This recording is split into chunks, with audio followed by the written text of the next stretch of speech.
Chapter 3. Tuning into new potentials in the quantum. Getting beyond our body, our environment and time isn't easy.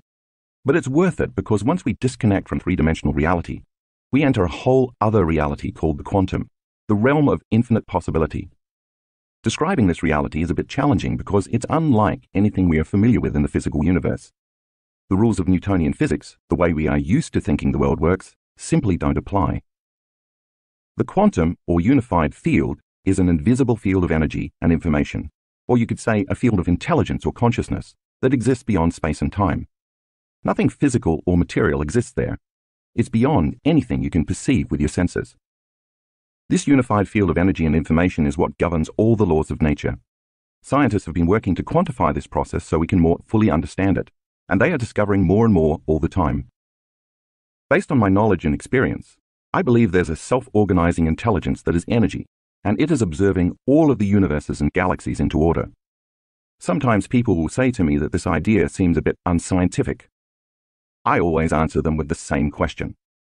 What happens after an explosion, order or disorder? Their answer is always that disorder results. Then I ask, so why, after the Big Bang, which was the biggest explosion ever, has so much order been created? Some intelligence must be organizing its energy and matter into form and unifying all the forces of nature to create such a masterpiece. That intelligence, that energy, is the quantum or unified field. To give you some idea of what this field is like, imagine taking away all the people and bodies on Earth, all the animals and plants and physical objects, both natural and man-made, all the continents, the oceans, and even the Earth itself. Imagine you could then take away all the planets and moons and stars in our solar system, including our sun. And then imagine taking away all the other solar systems in our galaxy, and then all the galaxies in the universe. There's no air, and there isn't even any light that you can see with your eyes. There's just absolute blackness, the void, the zero-point field. It's important to remember this because when you as a consciousness in the present moment unfold into the unified field, you will be in an infinite black space, void of anything physical. Now imagine that not only do you not see anything here, but because you enter into this realm without a physical body, you also have no sight with which to see, nor do you have the capacity to hear, feel, smell, or taste. You have no senses here at all. The only way you can exist in this quantum is as an awareness. Or better said, the only way you can experience this realm is with your awareness, not your senses. And since consciousness is awareness, and awareness is paying attention and noticing, once you are beyond the world of the senses, when you pay attention to the energy of the quantum field, your consciousness is connecting to greater levels of frequency and information. Yet as strange as this may sound, the quantum field is not empty. It's an infinite field filled with frequency or energy. And all frequency carries information. So think of the quantum field as being filled with infinite amounts of energy vibrating beyond the physical world of matter and beyond our senses. Invisible waves of energy available for us to use in creation. What exactly can we create with all this energy swimming in an infinite sea of potentials? That's up to us because, in short, the quantum field is the state in which all possibilities exist. And as I just said, when we find ourselves in the quantum universe, we exist simply as an awareness or as a consciousness, specifically an awareness that is paying attention to or observing a field of infinite possibilities existing within an even greater consciousness and a greater level of energy. As you enter this endless, vast space as an awareness, there are no bodies, no people, no objects, no places, and no time. Instead, infinite unknown possibilities exist as energy. So if you find yourself thinking about knowns in your life, you are back in the three-dimensional reality of space and time. But if you can stay in the blackness of the unknown for long enough, it will prepare you to create unknowns in your life. In the previous chapter, when I was instructing you to return to the present moment, I was referring to you stopping yourself from thinking about the predictable future or from remembering the familiar past and simply unfolding into this eternal, vast space as an awareness, to no longer place your attention on anything or any one material in this three-dimensional reality, like your body, the people in your life, the things you own, the places you go, and time itself. If you do that properly, you are nothing but awareness. That's how you get there. Now let's back up a bit and look at how scientists came to discover the quantum universe, which happened when they began studying the subatomic world. They found that atoms, the building blocks of everything in the physical universe, are made up of a nucleus surrounded by a large field containing one or more electrons.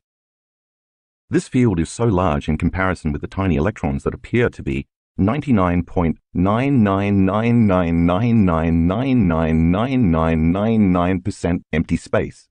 But as you just read, the space isn't actually empty. It's made up of a vast array of energetic frequencies that make up an invisible, interconnected field of information. So everything in our known universe, although it may appear to be solid, is actually 99.9999999999% energy or information. In fact, most of the universe is made up of this empty space. Matter is an infinitesimally small component in relation to the immense space of nothing physical. Researchers soon discovered that the electrons that move around in that vast field behave in a completely unpredictable manner. They don't appear to be subject to the same laws that govern matter in our larger universe. They're here in one moment and then gone the next, and it's impossible to predict where and when the electrons will appear. That's because, as the researchers eventually discovered, the electrons exist simultaneously in an infinite number of possibilities or probabilities. It is only when an observer focuses his or her attention and looks for something material that the invisible field of energy and information collapses into a particle we know as the electron. That is called collapsing the wave function, or a quantum event. But as soon as the observer looks away, no longer observing the electron and taking his or her mind off the subatomic matter, it disappears back into energy. In other words, that particle of physical matter, the electron, can't exist until we observe it, give it our attention. And the moment we're no longer putting our attention on it, it turns back into energy, specifically an energetic frequency which scientists call a wave, and into possibility. In this way, mind and matter are related in the quantum. By the way, just as we as subjective consciousness are observing the electron into form, there's an objective universal consciousness that is constantly observing all of us and our three-dimensional reality into order and form as well. So what that means for you is this. If you're viewing your life from the same level of mind every single day, anticipating a future based on your past, you are collapsing infinite fields of energy into the same patterns of information called your life. For example, if you wake up and you think, "Where's my pain?" Your familiar pain soon appears because you expected it to be there. Imagine what would happen instead if you were able to take your attention off the physical world and the environment. As you learned in the last chapter, when you take your attention off your body, you become nobody, and you no longer have access to, or any use for, the senses. When you take your attention off the people in your life, you become no one, and so you no longer have an identity as a parent, a partner, a sibling, a friend, or even as a member of a profession, a religious group, a political party, or a nationality. You have no race, no gender, no sexual orientation, and no age. When you take your attention off objects and places in the physical environment, you are in no thing and nowhere. Finally, if you take your attention off linear time, which has a past and a future, you are in no time. You are in the present moment in which all possibilities in the quantum field exist. Because you are no longer identifying with or connected to the physical world, you are no longer trying to affect matter with matter. You are beyond matter and beyond how you identify yourself as a body in space and time. In a very real sense, you are in the immense blackness of the unified field where nothing material exists. That's the direct effect of continuously laboring to get to the present moment that I described in the previous chapter. The moment that happens, you unfold your attention and energy into an unknown field beyond matter where all possibilities exist. A field made up of nothing but invisible frequencies carrying information or consciousness. And just like the quantum scientists who took their attention off the electron only to find that it reverted to energy and possibility, if you were to take your attention off your life or get beyond the memory of your life should turn into possibility. After all, if you focus on the known, you get the known. If you focus on the unknown, you create a possibility. The longer you can linger in that field of infinite possibilities as an awareness, aware that you are aware in this endless black space, without putting your attention on your body, on things, or on people, places, and time, the longer you invest your energy into the unknown, the more you are going to create a new experience or new possibilities in your life. It's the law. Brain changes. When you walk through the door to the quantum field, you can't enter as a somebody. You have to enter as a nobody, as only an awareness or a consciousness, a thought or a possibility, leaving behind everything else in the physical world and living only in the present moment. And as I said in the previous chapter, this process requires that you break your chemical addiction, at least temporarily, to the same emotions that used to drive your thoughts, and you stop feeling the same way so you can stop putting your attention on the three-dimensional world of matter, the particle, and instead put your attention on energy or possibility, the wave. Given all of that, you probably won't be surprised to learn that such an experience creates some pretty significant changes in your brain. First, because you are perceiving yourself as being beyond the physical world, which means there's no outside danger to anticipate, your thinking brain, the neocortex, the seat of your conscious mind, slows down, becomes less aroused, and works in a more holistic fashion. Earlier, we talked about how living by the hormones of stress causes our brain waves to fire in a very disordered, incoherent pattern, which in turn means our bodies can't work efficiently, because we are trying to control and predict everything in our lives. We become excessively focused, shifting our attention from one person to another thing, to some place at a certain time, activating the various neurological networks assigned to each one of these knowns. Once we slip into the present moment and become aware of this infinite field of information where there is nothing physical, this eternal void, and once we are no longer analyzing or thinking about any body, any one, any thing, any place, or any time, we are no longer activating those different compartments of neural networks in our brain. And as we move our awareness from a narrow focus on matter, objects, people, places, our bodies, and time, in our external environment, and instead open our focus and become aware of the vastness of this infinite blackness by putting our attention on nothing, on space and energy and information, our brain begins to change. The different compartments that were once subdivided now start to unify and move toward a coherent whole brain state.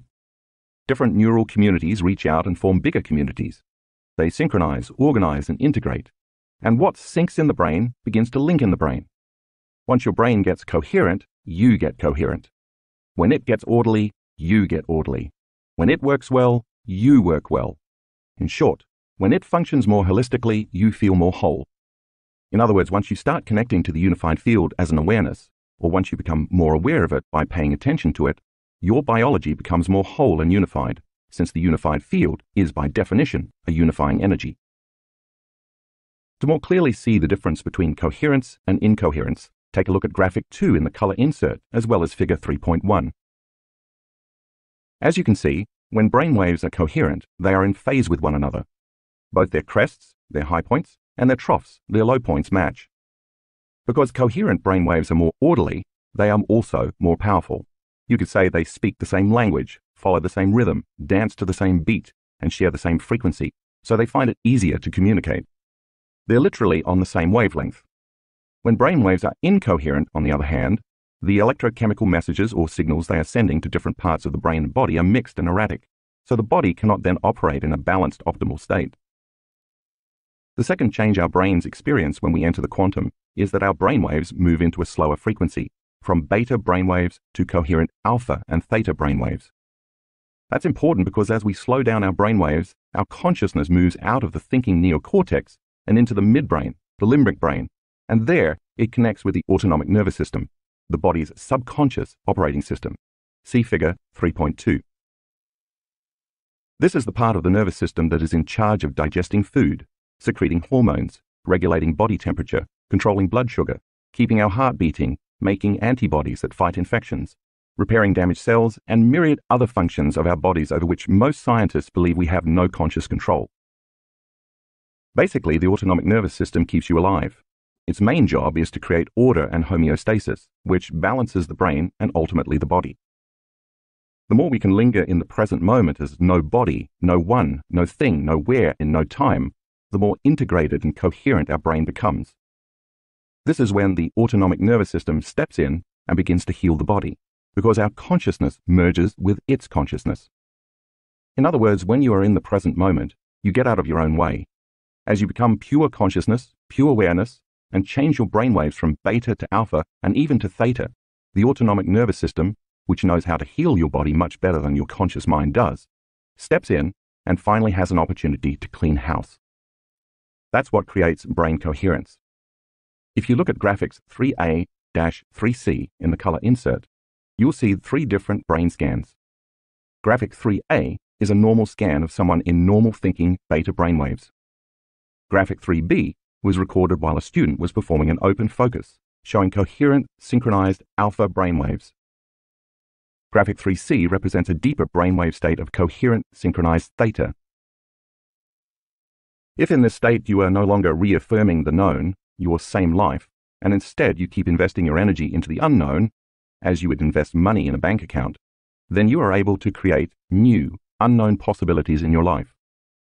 Just as the material electron expands back to immaterial energy in the quantum field once scientists stop observing it, when you no longer observe your pain, your routine life and your problems, they will turn back into energy, into an infinite number of possibilities, into pure potential.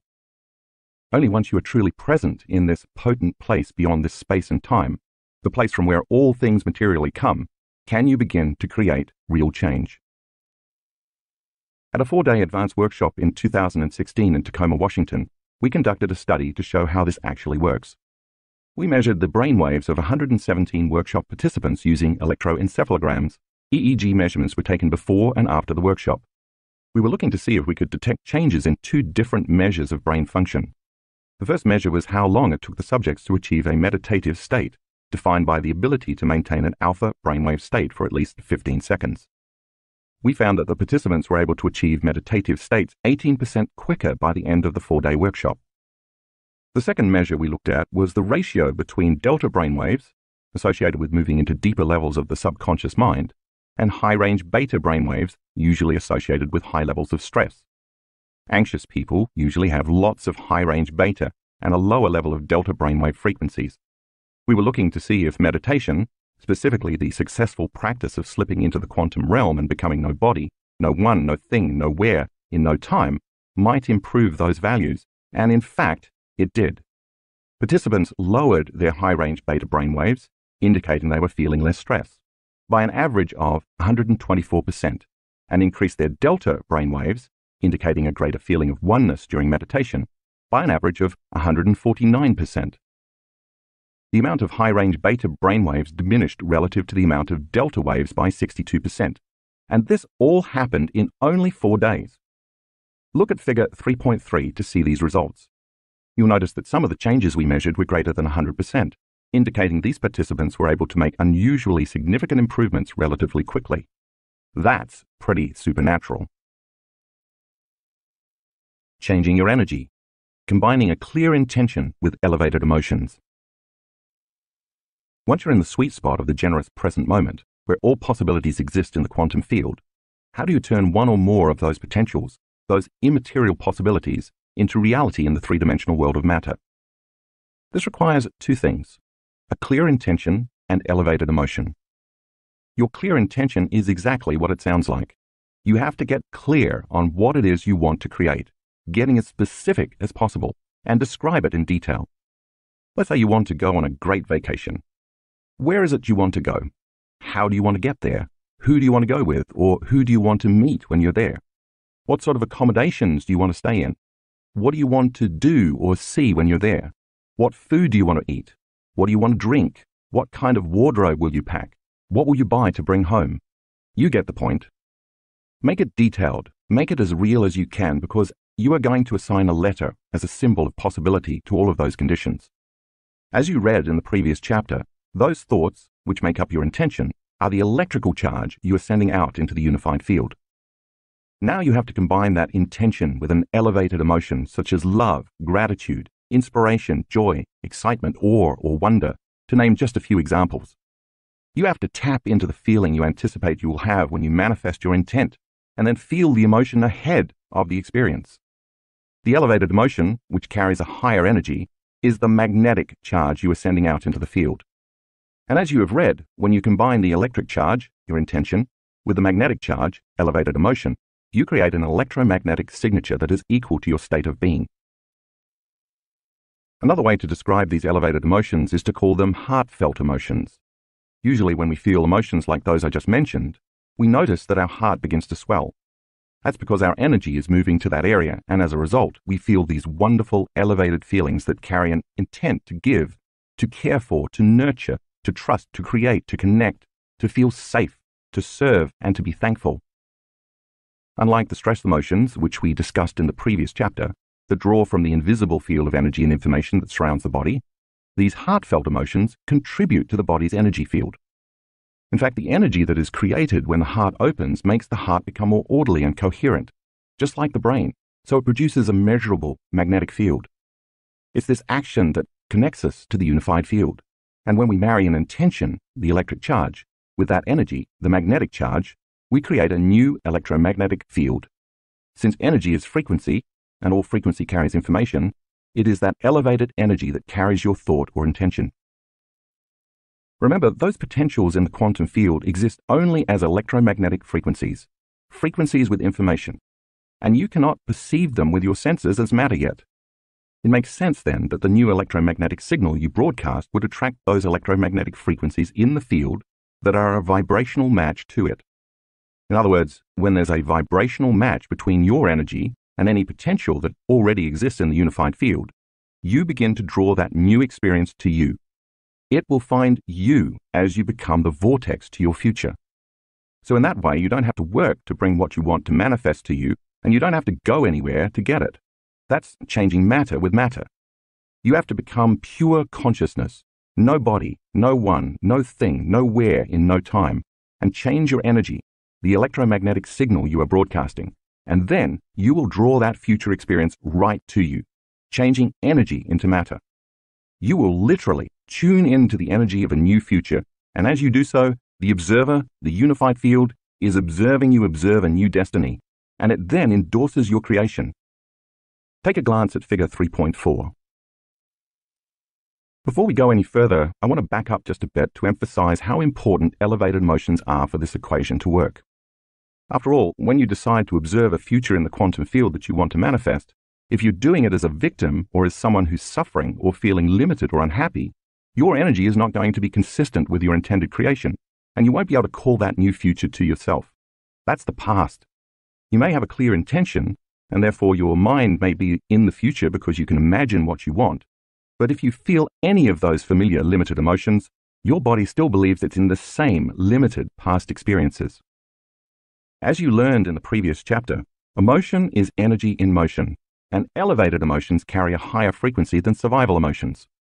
So if you want to create change, you have to do it from a level of energy that's greater than guilt, greater than pain, greater than fear, greater than anger, greater than shame, and greater than unworthiness. In fact, any lower vibrational energy that you are feeling cannot carry the thought of your future dream. It will carry only a level of consciousness equal to those limited emotions.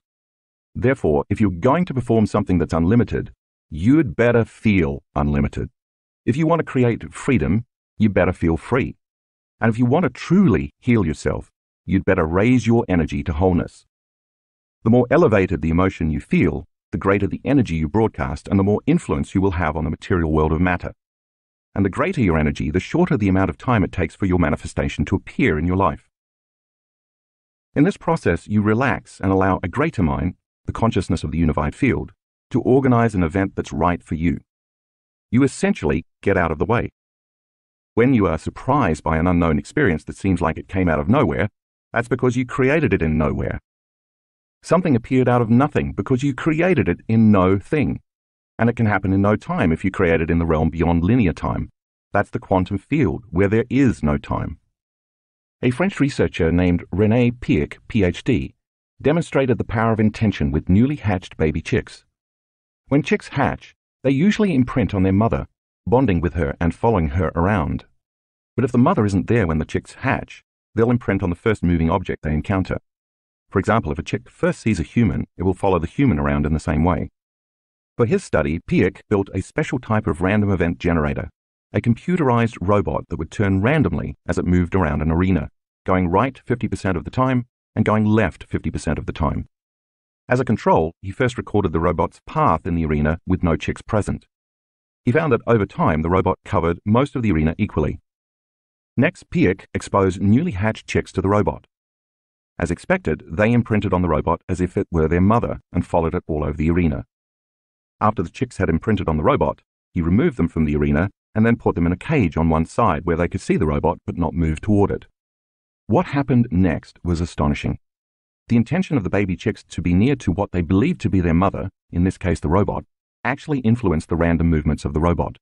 It no longer moved all over the arena, but instead remained in the half of the arena closest to the chicks. See figure 3.5. If the intentions of baby chicks can influence the movements of a computerized robot, just imagine what you can do in drawing your future to you. In this place of the unified field, you're actually becoming aware of what already exists, and you're bringing it to life with your attention and your intention. Here, you can be a genius. You can be abundant. You can be healthy. You can be wealthy. You can have a mystical experience. You can create a new job. You can resolve a problem in your life. Remember, all these possibilities exist as electromagnetic potentials in the quantum field. You cannot experience them with your senses because they don't yet exist in this space and time. They exist only as a frequency or energy carrying information that has to be tuned into and observed into this space and time. And in order for you to do this properly, you are going to have to connect to that information and energy with your energy and intention. Here's another way to look at it. If you're unified with the consciousness and the energy of every body, every one, everything, every place, and every time within a vast unified field of potentials, then observing a potential in the quantum is just like becoming aware of your hand in the physical world. You're already connected to it. It already exists. Tuning into the energy of your future and intentionally observing that potential in the quantum then causes infinite fields of energy to collapse into particles called a quantum event, and that becomes an experience that can then manifest in your physical three-dimensional world. Then when you get up from your meditation, even though you're back in the three-dimensional world of matter, because you already experienced the elevated emotion you anticipated ahead of the experience, you have no choice but to get up feeling as if your intent has already manifested, or as if your prayer is already answered. You feel intimately connected to your new future, knowing it will show up in a way you can't predict, because if you can predict it, then it's a known. In effect, you get up as a new self, one who feels more like energy than matter. But you must remain aware, because the moment you forget and start stressing about when it's going to happen or how it's going to happen, you'll return back to your old self, trying to predict the future based on the past. And then you'll start feeling the same old familiar emotions, with the same lower energy that influence your same old thoughts, and you've just made the choice to stay trapped in the known. We could say that you'll disconnect from the energy of your future the moment you feel the familiar energy of the emotions of your past. If you instead become successful at tuning into this potential you have chosen over and over again, and you get familiar with it, you will be able to tune into it not only in meditation, but also when you're in line at the bank. You'll be able to tune into it when you're sitting in traffic. You can do it when you're shaving, when you're cooking, and when you're taking a walk. You can do it over and over again with your eyes open, just as you do when your eyes are closed in meditation. Just remember, every time you tune into the energy of your future in the present moment, you are drawing your future to you. And if you do it often enough, and you do it correctly, you'll change your biology from a past-present reality to a future-present reality. That is, you will change your brain neurologically from being a record of the past to becoming a map to the future. At the same time as you teach your body emotionally what that future will feel like in the present moment, you'll recondition your body with this new elevated emotion. You'll be able to signal new genes in new ways, and you'll change your body to look like the future you chose with your clear intention has already happened. That means you begin to biologically wear your future. Jace goes quantum. When my oldest son Jace finished graduate school, he went to work for a large company in Santa Barbara that made sophisticated cameras for the military. When he completed his contract, he moved to San Diego to work with a startup. After a while, though, he became disillusioned with the management and decided to leave the company and travel. He's a big wave surfer, so he came up with an elaborate plan to go all over Indonesia, Australia, and New Zealand for 7 months. He packed up his suitcase with the surfboards and off he went, and he had the time of his life. After 6 months, he called me from New Zealand and said, "Dad, listen, I have to start thinking about what I'm going to do when I get back to the real world. I want to create a new and better job than my previous ones, but I want to do it differently. I've learned a lot from taking time off." "Okay," I responded. "There must be a potential in the quantum field that you can tune into that's related to a new job for you. Take out a piece of paper and write the letter J on it, and draw 2 squiggly lines around it to represent the electromagnetic field. Hang on, because you're going to be doing something similar in the meditation at the end of this chapter." Once he'd done that, I said, "That J is a symbol that represents a possibility, your clear intention of the job you want. But now we have to get very clear on exactly what kind of job you want. So let's list what's important to you in this job. I want you to think about the conditions of what that letter J for new job means to you. Under that J, I want you to write the word intention and list the specifics of what you want in your new job. You can write down anything you want except when or how it's going to happen. I want to be able to work from anywhere in the world, he told me, and I want to make the same amount of money I was making at my old job, or more. I want to have independent contracts for 6 months to a year, and I have to love what I do. Good. Anything else? I asked. Yeah, I want to be my own boss and lead my own team, he said. Okay, now you have your clear intention, I told him. Every time you think of this letter J, can you associate the letter with the meaning you just gave it? All of the specifics of what you want that you just listed. He said he could do that. Then I asked him to think about how he was going to feel when it happened. Next to or below your sub-intentions that you listed to get clear on your new job, I told him, I want you to write elevated emotions, the energy of my future. Now, let's list them one by one. What are they? Empowered, in love with life, free and grateful, he told me, identifying the elevated emotions he would use to bring this job to him. All that was left was just making everything line up. Take a look at figure 3.6 to see what Jace did.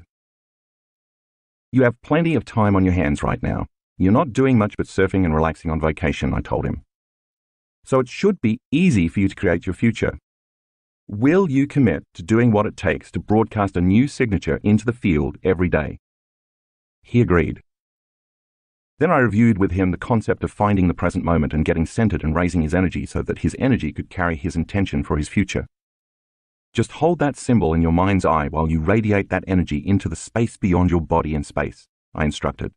Like tuning in to a radio station and picking up a frequency that carries information. The longer your awareness lingers in this energy, or the longer you are conscious of the energy of your future, the more likely you will be to call the experience to you. So just tune in to the energy of your future every day, and remember, whatever you broadcast into the unified field is your experiment with destiny. When there is a vibrational match between your energy and the energy of this potential, it will find you. So Jace, can you stay there? Yeah, he replied. And then once you've been in that new state of being for some time, I want you to think about what you're going to do in your new job, I continued. What choices will you make? What things will you do? What experiences await you and how will they feel? I want you to live in that future reality in the present moment. Simply remember your future from that new state of being. Just as people tend to obsess about the worst thing that could happen to them in their lives every day, I was instead asking my son to obsess about some of the greatest things that could happen when his new job found him. Think about all the time you will have to surf, the traveling you can continue to do, the team of people you will work with, their strengths and the money you can save for a new house and a new car, I encouraged him. Have fun with those ideas each day. Just like the piano players and the muscle exercises that you read about in the last chapter, Jace was about to prime his brain and his body to look as if the future he wanted had already occurred. And since where you place your attention is where you place your energy, I continued, I want you to invest your attention and your energy into that new future. And just as your body follows your mind to the shower every morning, to a known, if you keep doing this process, your body is going to follow your mind to an unknown. Jace agreed to do the meditation every day. 1 month later, he returned, and the moment he landed in Los Angeles, he texted me and asked, "Hey Dad, I'm in the US again. Can we talk?" Uh-oh, I thought. Here we go. So I called him and asked how things were going. "Great," Jace said, "but I kind of ran out of money. I don't know what I'm going to do." Now, the father in me wanted to say, "Don't worry, son, I'll spot you some money until you get back on your feet." But the teacher in me prevailed and responded, "That's so cool because now you're really going to have to create. Now you're in the unknown. Let me know how it goes." And I hung up. I could feel his discomfort, but I know my son and I knew he would get focused and do the work. Since he was really feeling the heat now, Jace had to seriously step up his game. He drove to Santa Barbara to see his college roommates, and a bunch of them went snowboarding for 4 days, just as they do together every year. When the 4-day weekend was over, he stopped back in Santa Barbara before coming home, and he happened to walk into a surf shop. All of a sudden, he saw the top surfboard fin designer in the world who also just happened to be there. They started talking, and before long the designer told Jace, "I'm looking for an engineer to design surfboard fins. We're going to revolutionize the industry together. I need him for 6 months to a year, and he can run his own show. Do whatever he wants. All I care about is ending up with a high-quality product." You know how the story ends. Jace got the job, with a 1-year contract that he can renew at any time. He makes more money now than he did in his other job. He loves his new career because of his passion for surfing. Sometimes he texts me and he says, "I can't believe they pay me to show up and do this." He's his own boss, he can work from wherever he wants to, and he gets to go surfing to try out all the fins. He's in love with life. He didn't have to send a resume, he didn't have to make a phone call or write an email, and he didn't have to go anywhere to interview or fill out an application. The experience found him. When we become nobody, no one, no thing, nowhere, in no time, we are taking our attention off all the distractions in our outer world that keep us from being present with the unified field of intelligence that is within us and all around us. We are turning inward and being present with a consciousness that is always present with us. The moment we line up with that omnipresent consciousness, as if we were looking directly in a mirror, it looks back at us, and it can finally reflect what we show it that we want. The longer we linger in this place of nothing material and invest our attention and energy into it, the closer we move to the unified field. And when we are at the altar of infinite potentials, when we change our energy, we change our lives. As we move toward it and trust in the unknown, without returning our awareness to the material world of the senses in three-dimensional reality, we experience more oneness and wholeness within. That process begins to fulfill our lack, our separation, our duality, our disease, and our fractured personalities. Our biology becomes more whole as we become more whole. After all, when we are whole, there simply is no lack. Nothing can be missing. At that point, we are simply observing what already exists in the quantum field of all possibilities or potentials and bringing it to life with our attention and our energy. So now I have to ask you, what experience is out there in the quantum field waiting to find you? Preparing to tune in. This meditation requires a little advanced preparation. First, I want you to think about a potential experience you want to have. Remember that just like the electron before it collapses into matter, the experience already exists as an energy or a frequency in the quantum field. This is the energy that you're about to tune into. Some of our students have lowered their cholesterol levels just by tuning into a potential. They lowered their cancer markers. They've made tumors disappear. They've also created great new jobs, all-expense-paid vacations, new healthy relationships, more money, profoundly mystical experiences, and even winning lottery tickets. Believe me, my team and I have seen it all. So go ahead, step into the unknown. Once you have the new experience you want to create, assign a capital letter to it, and then write that letter down on a piece of paper. Think of the letter as a symbol that represents that specific possibility in your life. Actually, putting it on paper instead of only thinking about it is important, because the act of writing it down solidifies that you want it. Then draw 2 squiggly circular lines around the letter to represent the electromagnetic field you need to generate around your body to match that potential in the quantum. Now assign some meaning to that letter so that you can get even clearer about your intention. Think of some specific refinements of what you want and list at least 4 of them. The only thing I don't want you to consider including is any mention of a time frame. For example, if your intention is a great job, your list might look like this. Making $50,000 a year more than I'm making now. Managing my own team of awesome professionals. Traveling all over the world on a generous expense account. Having exceptional health benefits and great stock options. Making a difference in the world. Now on that same piece of paper, write down the emotions you will feel when that imagined potential happens. You might write, empowered, unlimited, grateful, free, in awe, in love with life, joyful, worthy. Whatever it is for you, write it down. And if you think you won't know how it's going to feel because you haven't experienced it yet, then try gratitude. That works really well. Gratitude is a powerful emotion to use for manifesting because normally we feel gratitude after we receive something. So the emotional signature of gratitude means it has already happened. When you are thankful or you feel appreciation, you are in the ultimate state to receive. When you embrace gratitude, your body, as the unconscious mind, will begin to believe it is in that future reality in the present moment. These various emotions you just listed are the energy that is going to carry your intent. This is not an intellectual process. It is a visceral one. You have to really feel those emotions. You have to teach your body emotionally what that future is going to feel like before it happens. And you have to do that in the present moment. Now you're ready for the meditation. You can purchase the Tuning into New Potential CD or MP3 download from drjoedispenza.com and follow along as I guide you, or you can choose to do the meditation on your own. Tuning into New Potentials meditation. Start by resting your attention in different parts of your body as well as the space around those parts of your body. You will learn more about doing this and why it's important in the next chapter, but for now, it's enough to know that focusing on the space around your body helps change your brainwaves, moving you from an incoherent beta brainwave pattern to a coherent alpha and theta brainwave pattern. Become aware of the infinite, vast space way out behind your eyes in this eternal black space. The space in the center of your head, the space between the back of your throat and the back of your head, and then beyond your head in space. Then move to becoming aware of the space in the center of your throat, the space beyond your throat and around your neck, the space in the center of your chest, the space around your body, the space behind your navel, and finally the space around your hips in this endless black void. With each of these, take your time and feel it. Become aware of it and stay present with it. Become aware of the vastness of space that the room you're in occupies in space, and then extend your awareness to the vastness of space beyond the room in space, and finally, to the vastness of space that all of space occupies in space.